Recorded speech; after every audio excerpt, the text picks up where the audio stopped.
कोरोची ग्रामपंचायत यांच्या वतीने मंडळांना झाड व कापडी पिशवी भेट देत दिला पर्यावरणपूरक संदेश। कोरोची ग्रामपंचायत यांच्या वतीने एक स्तुतीपर उपक्रम राबवण्यात आला।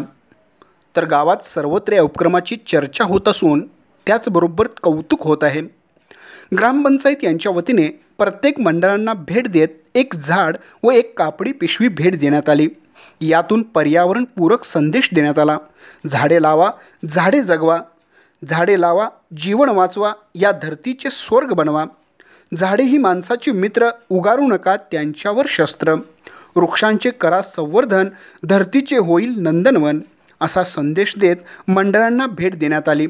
त्याचबरोबर झाडांच्या सोबत प्लॅस्टिक मुक्तीसाठी कापडी पिशवी देत प्लॅस्टिक पिशवीची सवय सोडा, जीवनाशी नाते जोडा, असा संदेश देण्यात आला।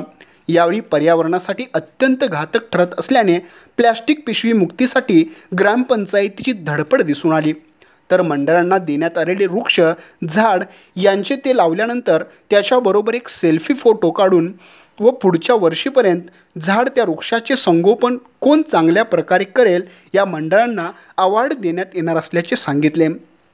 यावेळी सरपंच संतोष भोरे, ग्रामसेवक अनंत गडदे, ग्रामपंचायत सदस्य साहेबलाल शेख, राजकुमार चावरे, संजय शहापुरे, संगीता शेट्टी, अश्विनी चव्हाण, संगीता मगदूम यांच्यासह ग्रामपंचायत कर्मचारी व मंडळांचे कार्यकर्ते मोठ्या संख्येने उपस्थित होते। पाहत रहा NP51 न्यूज।